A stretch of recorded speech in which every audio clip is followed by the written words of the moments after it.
everyone to starting positions, please?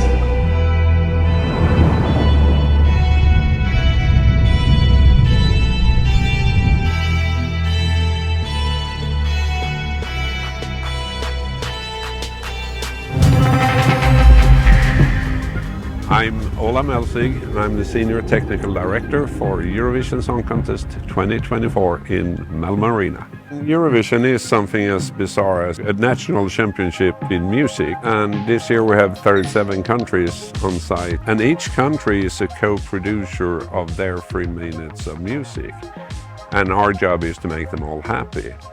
And that's the major reason why we have that enormous toolbox that we have for the creatives, because we have to be able to create unique looks and feels and moments for all 37 songs and make them completely different in the way we produce them. Our true audience is the 200 million live viewers that sits in their living room in front of their TV. We're building a very complex Lego here, and we're missing a couple of pages in the manual. It's a huge construction, 210 tons of rigged equipment in ceiling, where 199 of the points are C1, so variable speed points, 2,168 light and 1,000 square meters of LED. There's a lot of conflicts, and again, that's why we rehearse. I'm Fredrik Stormby. I'm the light and screen content designer for Eurovision 2024.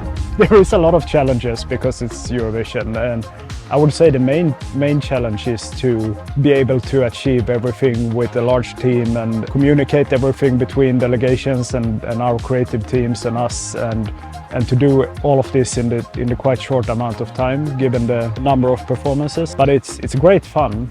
When Florian came up with the concept of the cubes and the in a round stage, we kind of kept on developing this together, and when I started with the lighting rig, started to add all the pods. Or I wanted to create strong elements, like separate elements that could stand by themselves, but that could also be combined in different ways. So we have this moving trusses with just a lot of strobes. We have all the infill pods with a lot of Mach 1s, and we have all the pods in the ceilings and so on. And I think like the combinations we can do between those different fixture groups in different positions, I think is quite interesting, and it's a lot of fun to play with it. And I think the Mach 1 fits in very well to this. I think it's also like nowadays you can do a production of this scale with fixtures that are that small. I think that's a really nice evolution of lighting fixtures in general. The small format of the light is an advantage too. Maybe you want to use them in large numbers to build like matrices and grids out of them, and the low weight is definitely a good thing. So when I saw the Mach 1 the first time, I thought the Fresnel lens was really interesting. That's something I've been missing quite a lot. LED wash light with a Fresnel lens. I also really liked how it looked in tungsten emulation. Yeah, I thought the aura was bright enough to be useful, the aura effect. And also the compact format and the outputs. I was impressed by the quality of light. To be honest, for what we use it here, we haven't measured it or so, but I do think it does a very good job being a bright beam for the size that it is. But it also does a really nice job creating warm colors. And like one idea I had when these infill pods came up that we have here was to be able to do like a big blinder or a big tungsten. Everything else is so digital, it's very much like a lot of video, it's a lot of linear fixtures, and I wanted to have something that could come in and be a bit warmer, but could also provide another layer of effects a little bit closer to the stage. I think the overall concept of the Mach 1 is very clever. I kind of see it a little bit as a development of the Mach 101.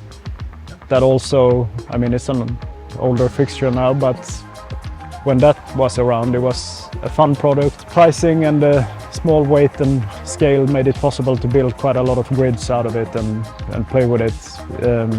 And I think this is a nice evolution of that kind of fixture.